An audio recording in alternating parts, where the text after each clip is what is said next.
Hello and welcome to the newest installment of the Academic Crisis Line. Today we're going to talk about how to talk to people outside of your discipline. And I would like to welcome my friend Charles Prusik, an adjunct professor at Villanova University in philosophy. Hi, Charlie. Hello, thanks for having me. So, as usual with this live session, you're welcome to join the live conversation and comment or ask questions all the time. To do so, you can either use the YouTube live chat function on the right side of the video page, or you can live tweet me to @phdial and ask your questions there. Be aware we are about 30 seconds ahead of you with the live stream, so please just ask your questions right ahead. Otherwise, we move on with the conversation if you wait until the end. Yes, so why is it so important to talk about the humanities versus sciences debate and the divide between the two? Technically, if we look at the historic development of the sciences, this whole debate actually is fairly new and a problem of the modern times, because philosophy and science were actually one of a kind in their origins. But only in the last 100 years, maybe, people started arguing and created this artificial divide between the disciplines. And this is strongly implemented in the educational system, where already very early on in school education, we split children in talented in languages and philosophy and talented in STEM subjects. And I don't think this is a very helpful way to deal with this. And I think it's very harmful for science. And I'm sure I'm not the only person with this opinion. But there's a long trajectory of how we got there and what the history behind this is. And Charlie will give a short overview about this. Yeah, it is a long history, and you're right to say that science and philosophy were historically united, or at least were a greater unity. So even in Cambridge, still today, you study physical science or moral science. They're just two different aspects of the same problem in a way. Newton considered himself a philosopher and a scientist. There was no meaningful distinction. Over time, those distinctions started to become real, and that was part and parcel of the wider institutionalization of the disciplines in the university system in the 19th century, in particular in Europe. Philosophy and science then experienced a very severe kind of rift, I would argue, in the turn of the century, early 20th century. The mathematical sciences and physics increasingly become, in some sense, unmoored from their historical basis, and philosophy itself undergoes a kind of conflict with respect to this transformation. What we call analytic philosophy, or Anglo-American philosophy, the kind of philosophy that came to really dominate most of the major universities in England and the United States, saw the sciences as essentially the real site of knowledge production. And so if you wanted to be a philosopher and you were in the business of knowledge production, you should become scientific. There were many different schools of thought behind that movement. There was the Vienna Circle, which was very much interested in logic, the logical clarification of scientific statements.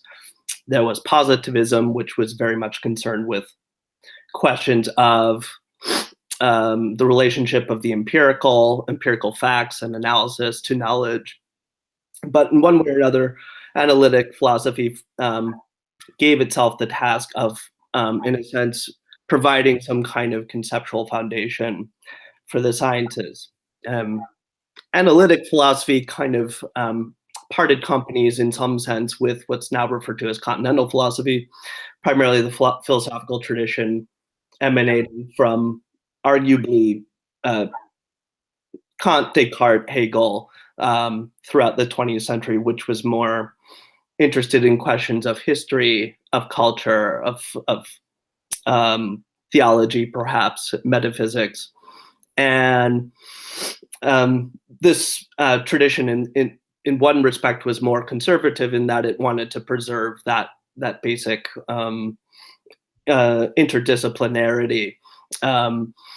now analytic philosophy increasingly became opposed to the aspirations of the continental tradition, and opposed to the tradition of metaphysics, which precisely meant that one could know or make arguments about what was not empirical immediately, saw that as anti-scientific. That became more and more an kind of reconcilable conflict within institutional life in the United States, and in particular. The story becomes more complex, I would argue, in the second half of the 20th century, when the mathematical sciences, in a certain sense, formed a deeper alliance with analytic philosophy, or I should say analytic philosophers saw themselves as clarifying, logically brushing up the sciences. But I would argue actually scientists became increasingly disinterested in this intellectual labor as they became more entrenched in very sophisticated technical and applied problems. The meta-logical and meta-analyses of their own statements were, I think, increasingly baroque and arcane to their real project. That's one of the dilemmas I see it, and that's a historically inherited dilemma. That's one problem emanating from the analytical tradition, but there's another problem with respect to the continental tradition. I think as continental philosophy, in a sense, branded itself as anti-scientific, in a sense, perhaps too strong of a word, but largely repudiating empirical analysis, statistical analysis, and the developments of physics, there became a kind of reactionary or perhaps hostile relation to the progress of science.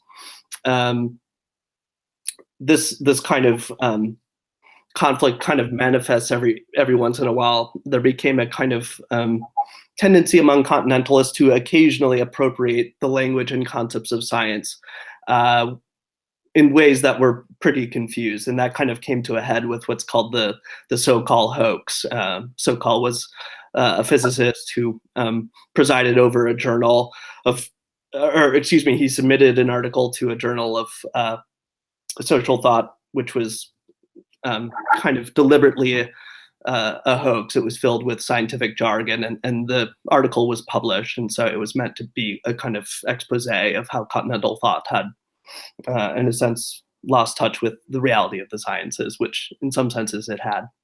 So what do you think is the situation now? Well, there are some areas where science and philosophy is communicating more, in particular in philosophy of mind, cognitive science, some interaction between psychology and developments in philosophy of mind. There is also within continental social thought considerations, I would argue, of biology, of epigenetics, some recent work by Catherine Malibu on neuroplasticity. So there is some attention to developments in the brain sciences. However, still probably under training and lack of attention to statistical analysis, the methods of scientific research. Things have become relatively undertreated in one's own philosophical education, certainly. Yeah. What I also experienced when I was, like, my work is relatively interdisciplinary between linguistics and literature, but also neuroscience and psychology. And what I experienced a lot when I was talking about my research in more interdisciplinary audiences is that there is a certain type of hostility towards the scientific methods, and a certain type of arrogance of the both disciplines looking down onto each other. And somehow I think a lot of people, especially now very senior, or probably also emeritus already, have partially built their career on creating this divide. And they nurtured a whole tradition of disciplines hating each other or ignoring each other largely. And it's very, very hard to deal with these situations in a certain when this actually happens, because on the one hand, we need to go more interdisciplinary and we need to do these things. but it's so hard to actually realize. And I personally decided a few years ago that I won't submit to linguistic journals anymore because it just doesn't seem worth the effort. But on the other hand, I have the feeling we really miss out on not talking to each other about things. Yeah, absolutely. And we also have to, I think, be attentive to, let's say, structural incommensurabilities between how knowledge is produced within the disciplines while aspiring towards interdisciplinary or transdisciplinary communication. For instance, the common impression philosophers have of the sciences is that, at least at the level of, let's say, publishing, that scientists essentially are in the business of accumulating knowledge in a way that is really demonstrable, that each article somehow can demonstrate accrued knowledge. You falsify past things, you, in a sense, absorb what is true about past theories, and you're moving in a straight line. Philosophers I would argue, have tried to mimic this model with their own publication methodology, which is really a mistake, I think. How does this work? Well, it works at the level of how a journal article has to, in a sense, engage the literature up front according to very strict criteria. It has to enter into a very specified problem field. It has to, in a sense, demonstrate accrued knowledge. That has its place, but it's not always the way in which philosophical concepts and problems can be developed. And it's really not always the way in which the sciences develop its own investigation. So it's a kind of false reproduction of a model or a constructed model. The model has been also criticized harshly in psychology and neuroscience, that a lot of the findings we produce are inflated and a lot of the findings are false and not thought through, and that we do a lot of sloppy experiments rather than doing a series of well-constructed ones. And the discipline itself is currently correcting their publication model, or trying to do so, by being more rigorous about methods and valuing quality over quantity more, and addressing these problems within the field. So this is a fairly recent development, which only started the last 5 years, maybe. But at least psychology and neuroscience is moving towards a better publishing model, which is closer to like the thought through older publication model in the article type sense or in the content sense. But of course, it's much more modernized in the sense of publication methods and output. And it's also not so much adjusted to the economic market of paper publishing with big publisher companies. So this tackles multiple problems, and people try to solve this. So this is hopefully something which will soon be addressed and spreads over other disciplines more as well.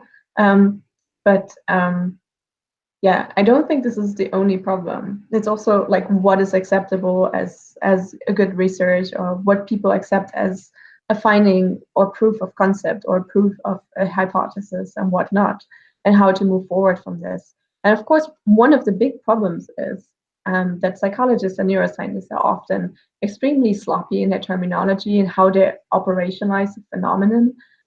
Many discussions about psychological or neuroscience or cognitive constructs like prediction or semantic systems and how they interact. And it's hard to engage when you speak two different languages. And what psychologists often imply is something very specific for this one experimental paradigm, whereas in philosophy or humanities, you talk about much larger concepts and constructs. This is true. However, in philosophy, often there's a tendency in which private languages can start to develop within very small pockets of philosophical discourse. And that's a very isolating phenomenon, and I would argue it's a real problem in social and political thought. It's part and parcel of what one could call a kind of theory industry, in which, because so much of publication is kind of contingent upon developing new theories. You have to kind of construct new concepts, and as the new concepts proliferate, it becomes less and less. They become less and less able to be communicated across disciplinary lines. Mm-hmm. There's also a real unwillingness among philosophers, I think, to kind of translate their terminology and problematics from out of their historical context. We really are attached to the historical context, actually, which there are good reasons for that, but also there's a place for, in a sense, allowing the concepts to become more utilitarian, in a sense, for other disciplines. Mm-hmm. Yeah, no, it's true. I mean, as long as you are within an expert group, it's very helpful to have these specialized jargon and like their own specific language, which is often very high and technical in a sense. And this just enables very efficient communication of problems and findings within a group. But I think generally we have to try and train academics better to abstract from their own small subdiscipline and be able to communicate to other disciplines instead of just creating these little academic echo chambers, which are very similar to what we have in social media, right? Where people only follow people who are of the same opinion or of the same research interest. But of course, if you want to move forward and don't want to reinvent the wheel all the time, you have to look what other disciplines are doing and how they're treating this problem. You mentioned earlier sloppy or careless terminology, and this also is, I think, a problem of communication within analytic philosophy, and in particular analytic philosophy of mind, which sometimes I've noticed will, as a kind of a substitute for the hard labor of clarifying concepts, simply peg phenomena with acronyms, as though the acronyms have, in a sense, solved the problem of explaining. And so you get a kind of exchange of acronyms or substitute terms for really concepts that haven't been articulated. So in a sense, there becomes a new brand of jargon, I would argue, in that genre of philosophy. Yeah, no, it's true. So yeah, I think terminology is generally a big problem and it needs to be addressed. So I think one possible solution is that both philosophers as well as scientists, or like, yeah, cognitive and STEM scientists, what you want, have start to create a common ground and like do at least introductory courses in the other discipline in order to enable understanding.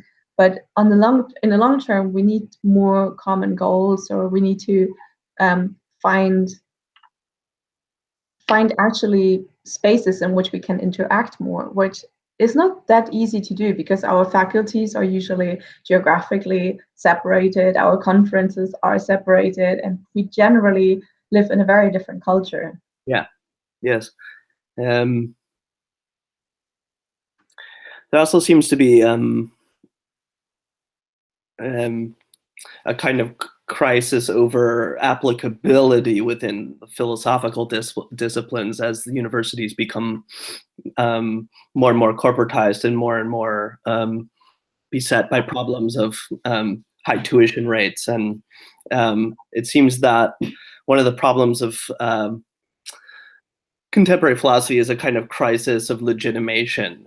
So it becomes overly plagued by questions of, okay, how are we going to market this discipline? How are we going to, in a sense, catch up with our own diminishing returns on output? And so there becomes a kind of short-sighted, I think, attempt to make philosophy applied in some sense, applied ethics, applied bioethics. It's not clear to me that this is in any sense opening up meaningful avenues of transdisciplinary or interdisciplinary communication with the real sciences, with the hard sciences. It seems to be a kind of imitation. Not that philosophy should never be applied. There are interesting experimental avenues for philosophers. And I think higher training, more training in empirical and statistical analysis for philosophers, particularly in the social areas. Social and political philosophy would be helpful in this way. Yeah, it's true. It's also, I mean, it's a much larger phenomenon. And as I already said earlier, like it starts very early in how we educate children and what is valued. Like on the one hand, the humanities scholar is still this romantic intellectual, like the prototype of the intellectual, and the philosopher as the highest kind of intellectual. Like this is how we construct culture around this, right? Yeah. That these are still the people we look up to on the one hand for their intellect, but on the other hand, we look down on them because it seems so far from reality. And we ridicule young students who want to pursue philosophy or a humanities degree and make fun of liberal arts colleges, and like the degrees people can get there because like I heard people saying, "Oh, you study you have a little liberal arts degree, so are you going to work at McDonald's?" Mm-hmm. This is, of course, a very cool and also a very wrong joke. And we're probably not going to change the culture immediately and the larger construct, but at least within academia, we should address this problem better and also force university to do this. And I think we need to start on a much earlier level. What University of Pennsylvania now did is, at least for medical students, that there are more interdisciplinary lectures they can attend, and also they get an art education on the side, which I think is a really nice thing. I don't know whether there are also initiatives from the other side that humanities students get a basic training in understanding scientific output. But I think this would be something very desirable, and I would encourage every both humanities student or also more senior academic PhD student or postdoc or professor who didn't do this beforehand or like in the past, to do some basic training and reading regarding philosophy, and also the other way around. Yeah, I often try to at least teach philosophy to undergraduates as a great occasion for or opportunity to really study the world. That's what draws me to philosophy, is the ability to try to understand the world from as wide a perspective as possible, but also without limiting myself by disciplinary boundaries. So, for instance, a lot of my work has to do with economics and economic theory and economic history. And I really regard philosophy as being the most exciting when, in a sense, it stops concerning itself with where the boundaries are. The boundaries really are not real. We construct them. They're not intrinsic to reality. We make them because you can't study everything at once. But philosophy occasions the opportunity to study things for as many different perspectives as possible, and that I think has to be conveyed to students. One question I have for you is: do you see within the sciences?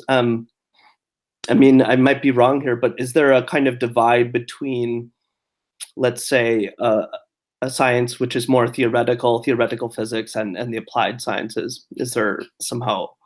It's my impression that there is some kind of not maybe lack of communication, but it's some kind of division. It's very unidirectional, I would say. So the basic sciences, who do not necessarily have any primary interest in making something which is applicable, produce basic scientific findings which are then applicable for more applied sciences. And I think in this stream way, the communication actually works well. What doesn't work as well is actually the other way around. And this became very obvious a few years ago, where cognitive sciences were trying to construct, to do machine learning and doing a lot of more applied stuff and how to build computational models. And suddenly Google and all these engineering companies who have first much more money, much more power, and the better programmers were just running us over completely. And I honestly think they are going to kill this entire discipline in the short term, just because they're so much better at it than we will ever be. And like, if you have 20 engineers working on a problem, and it's very problem oriented and solution oriented, and you have like 20 scientists, each in their individual little office, not working much with each other and like trying to push for their own model, it's pretty clear who's going to have the better output in the long term. I see. So, and this was, I think, sort of a shock for psychology and cognitive science when this happened. On Yeah. the other hand, these methods also very fast took over in neuroscience, and now we have machine learning in neuroscience, and we are actually doing pretty well. So we imported the methods, and we apply them now much more. So there was for a really long time no exchange in the other, or little exchange in the other direction, and suddenly it just came as this massive wave and took over. I think neuroscience, as it's such a young discipline, which is not that dogmatic in theoretical matters, like psychology or cognitive science is much more. Yes. They're much more open to methods and input from other disciplines. So also because we just don't have very strong theories yet. Yes. And So, do you see the? I mean, you were kind of touching on this, but it seems to me there's a wave of commercialization of science, at least in the United States, and as things become more kind of beset by things like intellectual property rights, or, for instance, competitions over funding and grants. It seems to be a real. Yeah, he wants to join. Yes. There seems to be a real kind of misuse or misallocation of intellectual labor, if scientists are having to pursue, fellowships and grants. Yeah, it is very true, and it's also, I think time will just show how this problem will be solved, and I honestly don't really know how this is going to change. I mean, a lot of things are going to change, and this is just now how it is. Yeah. But it's very hard to predict. I think that the neuroscience now, as the big hip scientific discipline, will make a path for other disciplines to join this more. Yeah. Yes, but I also don't think that all these applications are necessarily helpful for all types of scientific disciplines. And I still find it hard to see how physics or chemistry can benefit from these algorithms. But it's also, I don't know this so well. I think there is general more exchange between applied methods and non-applied methods. And yeah, the monetarization of neuroscience and sourcing parts of neuroscience methods out into advertisement industry. It's very big right now, but it also, most of the things which are sold as the big great thing are actually kind of ridiculous. This is not how it works, Yes. So a few years back, I saw a Porsche commercial where they were comparing brainwaves while riding in a Porsche racing car versus being on a artistic flight thing where they do all the slopes in the air. So, and they compared the EEG brainwaves in such a noisy environment. Like all you record is noise if you record anything. Like it's completely impossible to get useful data of even 1 millisecond from this. So, this is just like we're selling things which are actually not true, but this is what the advertisement industry does, right? Yes. Yeah. So it's also hard to argue with this. Yeah.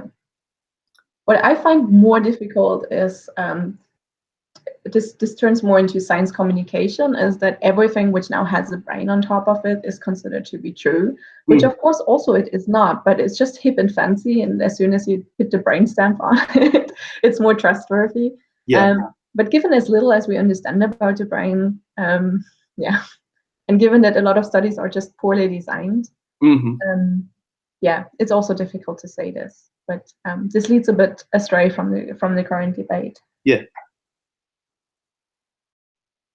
Yeah, so I think the biggest challenge for the next 5 to 10 years maybe is generally for scientists to understand that just by their own academic or scientific culture within one discipline, we are also creating fundamentally different views of the world. And even though we sometimes have this almost dogmatic religious belief in the scientific method, this is not all there is, and we won't be able to answer all questions with this. And I think one field where this is really nice shown in the last years is the whole consciousness debate, where psychology, cognitive science, neuroscience, and philosophy work together, because without philosophy, the whole research question is impossible to answer. Yeah, I would agree with that. I think the consciousness discourse is really exciting because in addition to having to bring together these fields, it really requires careful conceptual analysis and consideration of, let's say, the causal relationship between neuronal activity and states of affairs, right? Which are, in a certain sense, fundamentally different concepts of type. So, without kind of reflection on what is the sense and ontology, or competing ontology or worldview at stake within philosophy of mind, there's going to be a kind of tendency to reinvent the wheel. There tends to be often, one can find in some branches of philosophy of mind, a tendency to recapitulate very old-fashioned versions of materialism, or kind of eliminative materialism, for instance. By the same token, there are more kind of sophisticated epistemological models of consciousness, which are also up on developments in neuroscience and can speak to those people. I'm thinking of figures like Alva Noe, does really exciting work on consciousness on a trans individual level, but is doing so in a language that is exciting to cognitive scientists, not just philosophers. Mm-hmm. But so to be more, or to ask a more practical question. So if I decide that I give it another try, and now that I'm not a young PhD student who is easily discouraged, and I decide to continue submitting my research to more interdisciplinary or humanities journal, first, do you think this is useful, or should I more submit to should I submit my work, which is relevant to both disciplines, to interdisciplinary journals like PLOS ONE, which are accessible to everyone, no matter the funding, and then people will read this anyway, or rather not? That's hard to say. It depends on. I mean, I would be inclined to think it's good for the disciplines to have that kind of practice, to publish across disciplinary lines. I don't know if it's good for the individual professionally. It's hard to say. Philosophy tends to still, from my standpoint, be fairly Puritan about its journals, and most competitive, high-ranking journals tend to be very sort of free from extra disciplinary considerations. And that's really unfortunate, I think. I don't know if that's true of neuroscience. Probably. Yeah, seems to be a hierarchy across all lines in this way. Yeah, but just in general, like whether it be a paper or be a lecture or conference presentation, what should I keep in mind when I present to a more humanities stance audience? How should I present my research in order to first make it believable to them and understandable, but also to actually initiate communication rather than confrontation? I would say to philosophers, when speaking to philosophers, it would be helpful to, I would imagine, to situate the results or argument of your research in at least some of the fundamental concepts and categories of mind. We have this tradition of dualism, these traditions of idealism, materialism. They're of course very complex, but actually one can start speaking, I think, to some of their impulses fairly immediately. From the perspective of wider issues, like giving a paper on neuroscience to, let's say, people concerned with, let's say, more political or social and economic factors, I would say to be historical is important. how has research in neuroscience, been mediated by historical developments? Why is it perhaps a concern now to do research on, let's say, facial recognition, as I know you do now, rather than at another time? I think having a sense for situating scientific results in terms of their unfolding historically is important for communication. Mm-hmm. And how do you think, what do you think would be like a good starting point for a neuroscientist or a psychologist to start engaging with more basic psychological concepts, like a lecture series or a blog or like a book introduction? Are there things you can recommend? In philosophy? Mm-hmm. Yeah, there are many things. Or should they just go to their own department of philosophy and engage with the people there and say, hey, I want to learn something? One wish is, it's strange that people don't do this, right? But I would think that, kind of survey courses or survey texts in the history of philosophy, I think at least a passing familiarity with early modern philosophy of mind up to present day philosophy of mind would really help. There's no real shortcut, I would say, to that, unfortunately. Philosophy should be more in the business of trying to construct forums in which the basic problematics of dualism, let's say empiricism, rationalism, are available to other people. But yeah, there still seems to be this institutional retrenchment. I'm trying to think of immediate resources for this. I would have to think further about that. No problem. You can I'm going to write a short summary about today's session. Yeah. And I can post links for further materials and further readings. Great. Yeah. We can do that. Suggest some things. So how do you think there's a good way to engage humanities students or humanities scholars to engage more with the scientific method, or like read papers from them and make them understand it?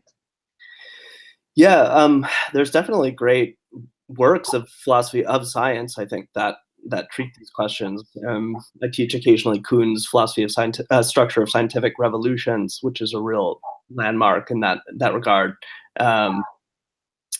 So, I mean, I think actually just the very history of the scientific method is a fascinating philosophical development, and there's plenty of great literature of that within philosophy and history of science, for that matter. Simon Schaeffer is another great resource. Has text about Thomas Hobbes's developments of chemistry, for instance. So there are people really writing in a great kind of manner which blends historical and scientific history in a way that's really clear. But this won't, like, only understanding the scientific method still won't help you much in reading contemporary scientific papers and like being able to understand, at least on an abstract level, the results and the statistic output. Mm-hmm. This is true. There's a severe kind of undertraining of statistics, I think, within the humanities. One can opt into it, but it's never required, as far as I'm aware. Not true in sociology or economics, but a philosophy PhD, a history PhD, doesn't seem to be a requirement. I don't know, do you have any strategies for somehow translating the results of scientific experiment to the layman? Physics seems to be quite good at sort of distilling some of its theories into popular models, but it can't always be as easy, perhaps in neuroscience. Or physics is a bit different in the sense that you have these massive projects where hundreds of people work on the same project, so you already have a culture which agrees on things. Whereas in psychology and neuroscience, we're so busy in debating our issues and doing millions of small projects that like we already don't agree within the discipline. So it's much harder to have the secondary debate across disciplines. Like first, because we're already debating within subdisciplines so much, so this already takes up a lot of time from the scientific debate. But also, a lot of the findings we have are just completely irrelevant for outside disciplines because they're solving or they're addressing within subdiscipline issues. Right. Yeah, but I think what is not really there that much, but I think it should be more, is a much more abstract understanding. I don't think a humanities student needs to understand statistics, but I think you need to understand what the difference between like a Bayesian test is, a hypothesis test, and a correlation. So like inferential statistics or correlations are very different from like actually testing causality. And like at least understanding how to interpret the graphs and like how serious or with how much criticism you should take results. And this is usually not something where you need to understand the numerical output of the models and the results, but much more the graphs, or generally trust the description of the results. And I think this is just, as long as you're so scared of the data and so scared of the numbers, then you also don't trust what people say about it. Right. But yeah, I think that at least understanding the graphics and the output, in the sense that you know how to take a certain result and be able to trust it again, because the distrust between disciplines is of course also one of the big issues, right? And yeah, Interesting. like currently within psychology, people address this more, that we're having more rigorous methods, but we understand the methods deep enough to order to be so we are able to evaluate each other's output and scientific studies. Right. And if I would read like a qualitative analysis of different grammatical cases in a different language from a linguistic scholar, I wouldn't be able to understand this either. But I would just need to trust the summary of the research to a certain extent and be able to just trust the output and not discard it because it's not statistically significant. I think this is a very important issue. And yeah, I'm actually going to have a new live session in a few weeks where I'm trying to explain neuroscientific output to humanities scholars and how to read it. I did it at a symposium a few years ago, where I originally was invited to talk about like all my advanced methods to do discourse analysis and do neuroscience with naturalistic stimuli. And this was all great, but it doesn't help to just throw in big statistical and technical details and explain this to people who don't even have a basic understanding what they measure. So I then ended up splitting the session and giving them a basic understanding of what these methods actually reflect, and then explain them what is cool about these newer ones. That'd be great. I'd love to kind of learn more about competing models of causality within the sciences, or different ways of interpreting it, because I tend to just follow the authority of scientific consensus, which I think a lot of philosophers do, or reject the authority of scientific consensus outright, and that's not a helpful starting place either. No. No, humanities scholars are not in any way trained to evaluate, I would say, the data or representations of data. Tends to be a very kind of authoritarian relation between humanities and sciences. Oh. So yeah, I think if we sum up what we were talking about today, I think the take-home message is that this divide is largely artificially created, and that historically seen, this is not necessarily the case, and the disciplines always depended on each other. And I think we now reached a point where we have to draw them back together rather than further apart. What happened the past 10 to 20 years, maybe. I think the solutions to this is, first, that we need to get a basic education about the other discipline, and like engaging more interaction, also from already junior scientists, but also later scientists shouldn't refrain on doing this. And then I think both disciplines need to be more aware of whom you're talking to and which audience you're addressing, and to select the right jargon and terminology and be a bit more clear about this. And also have much more conversations about how terminology from one discipline translates into the one of the other. And for some cases, this will be pretty clear. For some, this will be very, very hard and fuzzy, but it's going to be worth it, I'm sure. So. Yes, I would say we should not just be interdisciplinary, which means finding points of contact between disciplines, but transdisciplinary, which is to be, in a sense, tearing down disciplinary boundaries more actively. Agreed. At least for the same research questions, they should just connect. Yes. At the end of the day, it's just different methods, and they create a different view of the discipline, but the questions we're asking are very similar, and we can probably learn a lot from each other. All right, so I think this is it for today. Okay. I thank all the people who tuned in and listened to this live, and all the ones who came later. In 2 weeks, I'm going to talk with Nikola Vukovic from University of Aarhus about Twitter as a helpful tool for academics. So if you find this interesting, tune in. If you still have questions about today's debate, you're very welcome to write me an email or tweet me or contact me otherwise. And then either me or Charlie can answer these questions. And in the next few days, I will also write a blog post about today's session and link more additional materials. I hope you also learned a lot and had fun today. And I wish you a nice Tuesday. Thanks for inviting me. Goodbye.